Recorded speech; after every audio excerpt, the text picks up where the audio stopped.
تو 40 دن کے عمل قبول نہیں ہوتے، 40 دن کے عمل رد کر دیے جاتے ہیں۔ اللہ اکبر، اللہ اکبر۔ ایک اور حدیث پاک سماعت کریں۔ یہ حدیث شریف مجھ سے جان ہوئی ہے، 40 دن کے عمل رد۔ اپنی غذا پاک کر لو، مستجاب الدعوات ہو جاؤ گے۔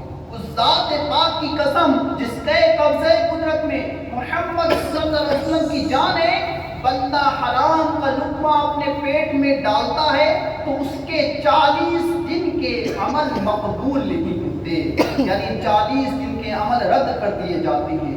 اور جس بندے کا گوشت حرام سے پلا بڑا ہو اس کے لیے آگ زیادہ بہتر ہے۔ اللہ اکبر، اللہ اکبر۔ ایک اور حدیث پاک سماعت کریں۔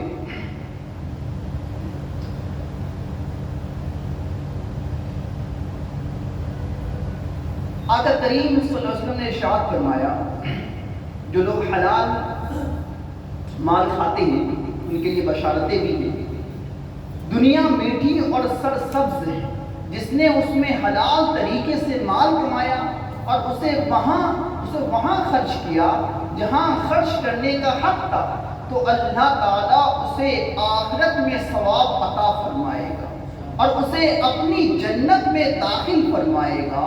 اور جس نے دنیا میں حرام طریقے سے مال کمایا اور اسے ناحق جگہ خرچ کیا تو اللہ اسے ذلت کے گھر یعنی جہنم میں داخل کر دے گا۔ اور اللہ اور اس کے رسول کے مال میں خیانت کرنے والے کئی لوگوں کے لیے قیامت کے دن جہنم ہوگی۔ اللہ انشاءاللہ ابھی ہم بیان کریں گے کہ قیامت کے دن جہنم کے عذابات کیسے کیسے ہوں گے، ایک دو مثالوں کے ذریعے۔ لیکن اس سے پہلے مال حلال کی فضیلت اور بیان کرتے ہیں۔ آپ نے بادشاہ اورنگزیب کا نام سنا ہوگا رحمہ اللہ۔ بادشاہ اورنگزیب رحمہ اللہ کے استاد تھے ملا جیون، جنہوں نے کئی کتابیں بھی لکھی ہیں، کئی کتابوں کے مصنف بھی ہیں، علماء بہتر جانتے ہیں انہیں۔ تو بادشاہ اورنگزیب کے جو استاد تھے ملا جیون، یہ ایک نارمل سی سادہ سی زندگی گزارتے ہیں، مڈل کلاس فیملی سے بلونگ کرتے، لیکن علم کے پہاڑ تھے۔ تبھی تو بادشاہ اورنگزیب رحمہ اللہ کے استاد ہیں نا۔ تو بادشاہ اورنگزیب رحمہ اللہ ایک دن کہیں جا رہے تھے کچھ دنوں کے سفر پر، تو انہوں نے جیب سے ایک چونی نکالی۔ کیا نکالی؟ چونی، 25 پیسے کی۔ وہ نکال کر ملا جیون کو دے دی، اور ملا تحفے میں، شاگرد تحفہ دے رہا ہے تو استاد نے قبول کر لیا اور رکھ لیا۔ بادشاہ اورنگزیب رحمہ اللہ چلے گئے۔ کچھ دنوں کے بعد بادشاہ اورنگزیب لوٹے تو کیا دیکھتے ہیں کہ ملا جیون رحمہ اللہ اب بڑے امیر و کبیر شخص بن گئے، مالدار شخص بن چکے۔ تو بادشاہ اورنگزیب نے پوچھا کہ استاد صاحب کیا مسئلہ ہے، کیا ماجرا ہے؟ جب میں گیا تھا تو آپ مالدار نہیں تھے لیکن اب آپ مالدار ہو گئے۔ تو ملا جیون کہتے ہیں کہ جو تم نے مجھے چمنی دی تھی نا، اس کی برکت ایسی ہوئی، نہ جانے اس میں کیسی برکت تھی، اس کی برکت ایسی ہوئی کہ اس کی برکت سے میں مالدار ہو گئے۔ اب سنیں اس چمنی کا واقعہ، وہ چمنی آئی کہاں سے؟ تو بادشاہ اورنگزیب بیان کرتے ہیں، استاد صاحب آپ جاننا چاہیں گے وہ چمنی میں نے کیسے، کہاں سے آئی میرے پاس؟ ملا جیون نے کہا بتاؤ۔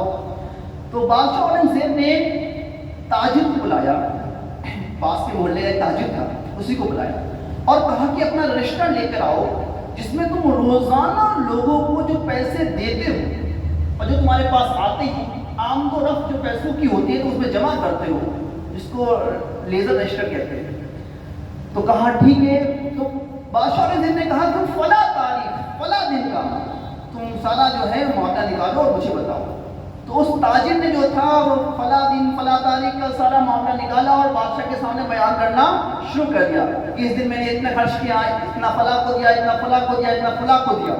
کہا ہاں، اسی دن رات کو ایک ایسا معاملہ ہی پیش آیا کہ بارش بہت تیز ہو رہی تھی اور میرے گھر کی چھت گر پڑی تھی، تو میں گھر سے باہر نکلا کہ کوئی مجھے مزدور مل جائے تو اس سے میں اپنے گھر کی چھت ڈلوا لوں، پر ایک شخص مجھے نظر آیا، نہ جانے وہ مزدور تھا کہ نہیں تھا۔ میں نے اس سے کہا کہ میری گھر کی چھت گر گئی ہے، اگر تم اسے بنا دو گے تو میں تمہیں ایک اچھی خاصی اجرت دوں گا۔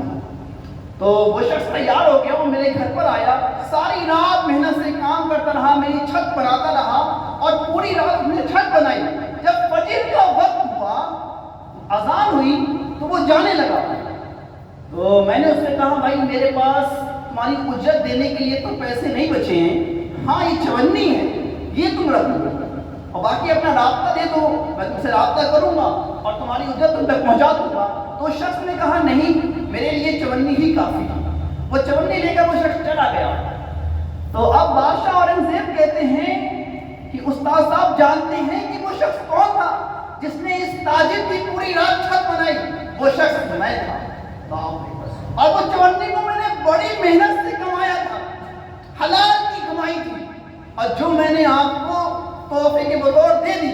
اور آپ کا کہنا ہے کہ اللہ تبارک و تعالیٰ نے اس میں اتنی برکت پیدا فرما دی کہ آپ مالدار ہو گئے. اللہ اکبر. پتہ لگا، معلوم ہوا حلال کمائی کو مال اگر تھوڑا سا کیوں نہ ہو، اللہ تبارک و تعالیٰ اس میں اتنی برکت پیدا فرما دیتا ہے جو ہمارے وہم و گمان میں بھی نہیں ہوتی. تو حلال کا مال اگر تھوڑا سا بھی ہو، رب تبارک و تعالیٰ برکتیں بہت فرماتا ہے. اور حلال میں ہی برکت ہے، حرام میں برکت نہیں. ہمارے ذہن میں ایک چیز ہوتی ہے نا کہ کیا کثرت ہو، کثرت یعنی مال خوب زیادہ ہو، مال کی فراوانی ہو. میرے پیارے محترم اسلامی بھائیوں، مال کی کثرت میں کچھ نہیں رکھا ہے، فراوانی میں کچھ نہیں ہے. جو کچھ ہے وہ مال کی برکت میں. تھوڑا مال ہے اور اللہ نے برکت عطا کی ہے تو آپ خوش نصیب ہیں. اللہ نے بے شمار مال آپ کو عطا کر دیا، مال کی کثرت دے دی، لیکن پھر بھی مال بچتا نہیں ہے. کتنے لوگ کہتے ہیں کہ یار مولوی صاحب، کتنے لوگ ملتے ہیں امام صاحب ہم پیسہ تو بہت کماتے ہیں اور اس میں برکت نہیں ہوتی، برکت نہیں ہوتی. اللہ تو اللہ سے کثرت نہ مانگے، فراوانی نہ مانگے، برکت مانگے. اللہ تبارک و تعالیٰ ہم سب کی حلال کمائی میں خوب خوب برکت پیدا کرے. اور دیکھیں آپ کہ کتنے لوگ ایسے تھے اپنے معاشرے